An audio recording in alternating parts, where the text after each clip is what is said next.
When we study history, we should be skeptical and assume that many events are fabrications and best understood probabilistically. Today, scholars believe that Moses was a mythical figure. The person who did the things recorded in the Torah may have been simply a character in a fictional story. History is what we tell ourselves. History defines who we think we are. Yet can we say history is any more than a story, thus making history very similar to how we see our future, only a scenario that could be. Just as we use our reason to predict what will happen tomorrow, we should do the same for our history. The following historical account starts by comparing similarities between the creation accounts of the Egyptian religion and Genesis. Then, the biblical Moses is re-explained in view of the Hurrian or Hyksos Exodus, and a conclusion drawn that the Jewish and Egyptian governance was somehow intertwined. Through the Babylonian, Persian, Greek, and then finally the Roman conquest of the Jewish people, the common Hebrew is governed through an aristocracy, who in turn are at the service of the empire of the day. It would be significant to understand that today, this aristocratic form of governance has not changed, although we pretend a democracy and equality of citizenry. This will be a brief historical outline, which will extend from the edges of prehistory into the 1st century.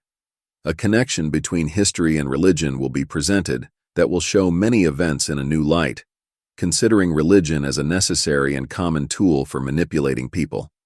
I hope to present a cause and effect scenario of history to demonstrate the effects religion has had on civilization. And finally, I will describe a different belief which may work better. To get a proper sense of the historic period that gave us our religion, we should see humanity and its civilization as an entropic machine that is sustained by fresh water. Look at our civilization more as you would see a chemical experiment, as deterministic given the elements and conditions of the reaction.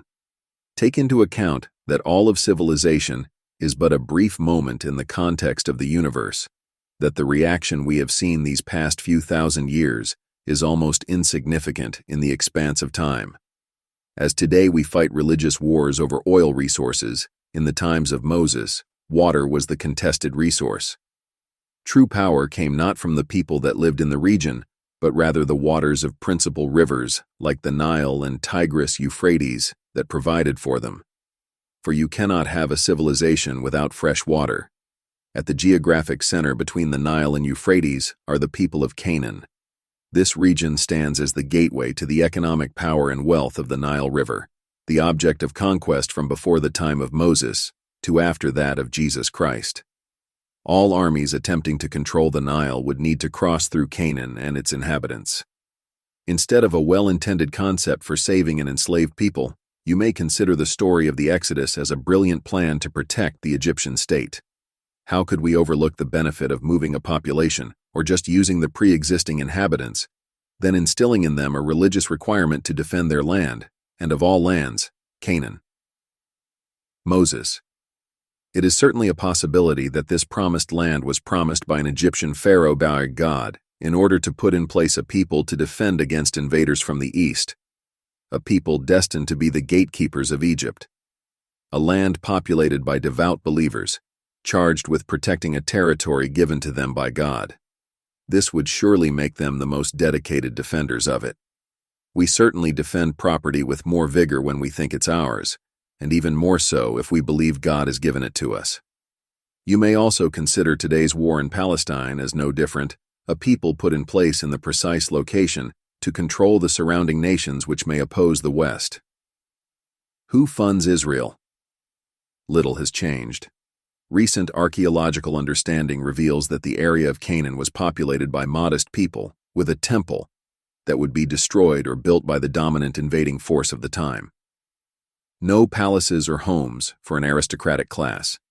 Canaan was a land inhabited by people with simple yet comfortable lives, as those that would be afforded to military families. Contrast this to all the lavish tombs and temples found throughout its neighbor Egypt. Today we find a similar development in Israel, populated by people who have one of the best military forces in the world. Given this perspective, we will consider the Jewish war history up to and during the time of Jesus Christ. By the time of Christ, Rome had put an end to the pharaohs, destroyed the Jewish temple, and made Egypt the personal property of Augustus Caesar. The greatest revolt against Rome is by the Jews, not only of Palestine or Canaan, but throughout the Roman Empire.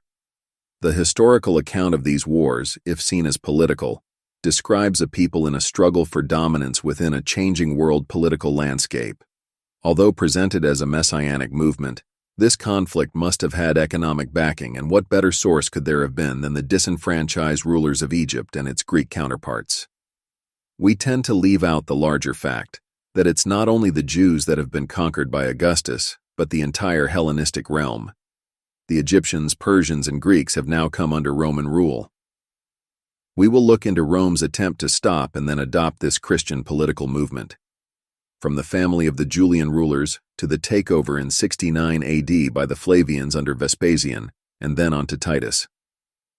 Vespasian will end the reign of the Julian Caesars and see an opportunity in adapting the Christian message to the further benefit of his authority. Finally, the firm establishment of Christianity in 325 AD by the Neo-Flavian, Flavius Valerius Constantinus. This paper and project looks at Christianity and Judaism in the context of our modern social order, using what evidence can be found to best define a Christianity which has defined Western civilization these past 2,000 years. We know that it was not until the Protestant Reformation that we were permitted to read the Bible in our own language. We discover the New Testament is a revolutionary document which calls for the abolition of the Jewish Roman government, foments individual personal authority, and calls for a new world order.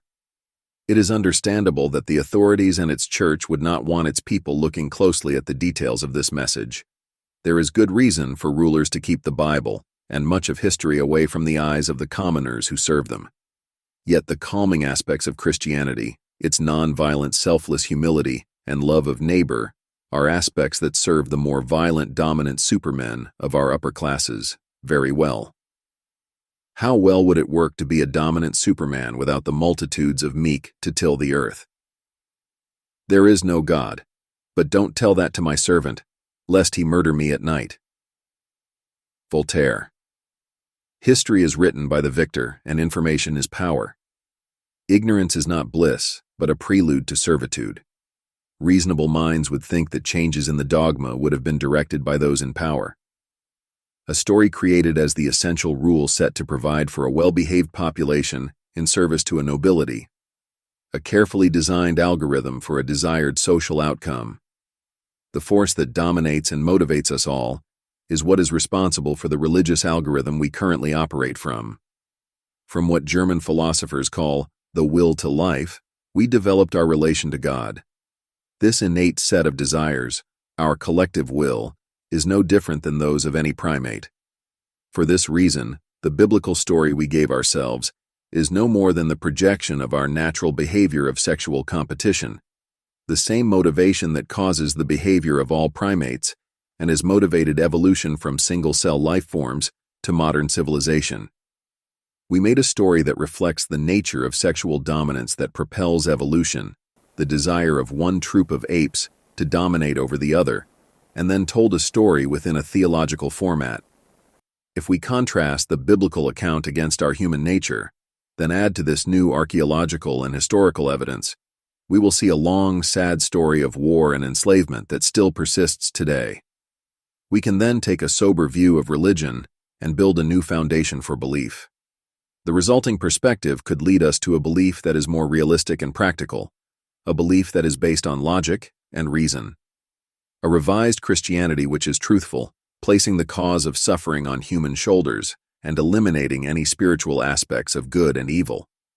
Evil or suffering must not be seen as caused by divine or metaphysical forces, but as an aspect and component in the sexual competition of evolution. Suffering is the result of ignorance, greed, and the multitude of sins that would not be so if we only educated our kin properly. Since religion has been a creation manipulated by the political necessities of the domestication of a servant or slave class, we should take the statement, "The truth will set you free," to heart. We must distinguish the trees from the forest, restructure and construct a religion based on an algorithm that is designed to improve the quality of life, rather than one which promotes superstition, serves power, and enslaves others. One of the principal points of this argument is that indeed the Bible has been tweaked over time by the self-interest of Egyptian, Persian, Greek, and later by Rome, to serve Roman aristocratic class, molded into the ideal tool for dominion. The purpose of this essay and website is to place historical events in logical order and then provide a guide to anyone that is perplexed by the absurdity that is discovered when comparing science, archaeology, and history to the Judeo-Christian story. I hope to encourage the development of a more adequate story we can tell ourselves about who we are, and better define what our purpose for existence may be.